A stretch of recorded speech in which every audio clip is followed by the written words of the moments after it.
Welcome back, and joining me for a closer look at the day's trading session is Antonio Senatore from Cartesian Capital. Antonio, thanks so much for your time this afternoon. So just looking at markets action as we await, those consumer prices, PPI is out, declining in August. This further provides the Fed with some breathing room, right, when it comes to those rate cuts next week. Yeah, so the market largely shrugged off those slightly softer than expected PPI reading, implying that it wasn't weak enough to justify a 50 basis point rate cut. Aha. So the market's already pricing in a 25 basis point reduction. In fact, it's pricing in a 92% probability that the Fed will cut by 25 basis points, and just an 8% chance of a 50 basis point cut. And that also boosted the rand today. Yes. And just looking at what markets are pricing in, are markets also pricing in more rate cuts from the Fed, considering that they're not pricing in a more bullish cut come next week? Yes, so the pricing in a 25% cut definitely next week, and yes. I think going forward, the sentiment is dovish, and that's really what's driven equity markets lately. Is the sentiment that the Fed will cut interest rates imminently and more than initially expected.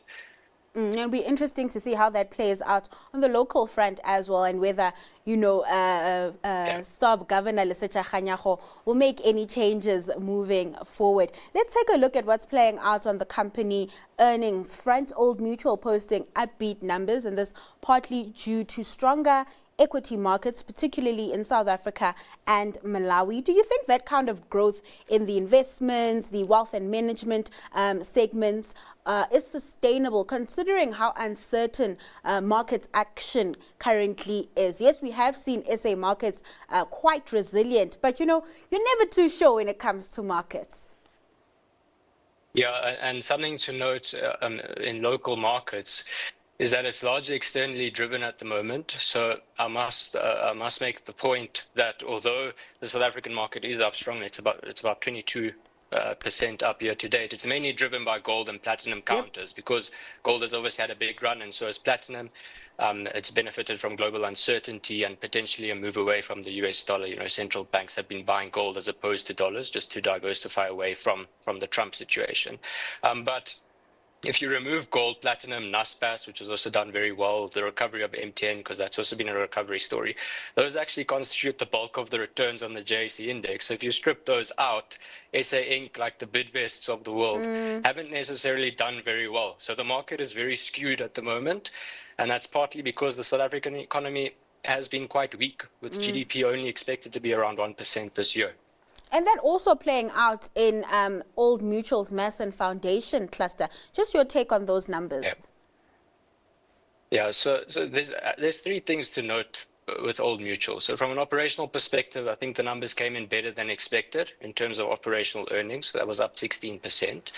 That was, as you said, that's because this Old Mutual Insure saw underwriting performance due to a lower claims environment. So in short-term insurance, there were lower claims, and that's in line with what we're seeing with peers. The mass cluster, that's the lower end of the market, that's experienced negative variances. So i.e. People aren't paying as much as we would have thought in terms of policies, because they're facing a lot of competition, first of all, and the policies that the clients do have, they're facing a persistency issue. So how long those policies are kept in force. And of course, that's also a function of the difficult economic environment that their clients find themselves in.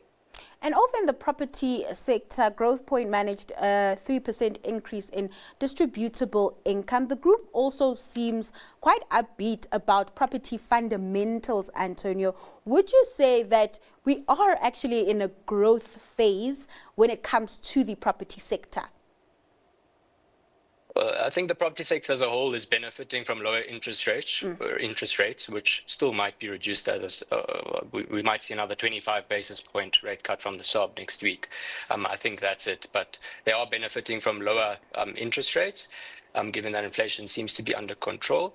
But for Growthpoint, I think it was a decent set of results. I mean, they're restructuring their portfolio to better growth nodes, so like the Western Cape, where property fundamentals are strong, and then also a move into the industrials and logistics sectors, and they're getting out of central business districts that are deteriorating. So they're repurposing their portfolio out of office. So the office portfolio, I think, has bottomed at the moment, but they are still moving out of that into areas that are much stronger, like logistics. And you must remember, it's a very well diversified fund. So they've got everything from student property to industrials to offices. And then, of course, they've got some really strong properties like the V&A waterfront, which is benefiting from tourism. All right, then let's look at Metair's numbers. That group back in the black, but its cash position has been compromised and costs continue to rise. What have you made of that performance? It does seem like more of a turnaround story there. Yeah, exactly. So they've split their business really into two components. One's the original equipment manufacturing, another one is the aftermarket, which would be AutoZone that they've bought. The point, I think, is that their earnings from continuing operations is down by 8%. And there's an integration of businesses and a lot of recovery taking place. Yeah. But also their return on invested capital was 5%, which is down from 7% in the prior year. So it's a business that's under a little bit of stress. And there is a restructuring and recovery process underway, as you said, but it will most likely, it's going to take some time, and no dividend has been declared for the period, which is just a symptom of them, being in a fairly difficult environment. And listen, market's really not liking that numbers. We're looking at the graph a minute ago, that share price down almost 10%. Okay, then let's get your stock pick quickly. Our stock pick today is Combined Motor Holdings. It's a relatively small passenger vehicle retail operation. It's listed as a small cap.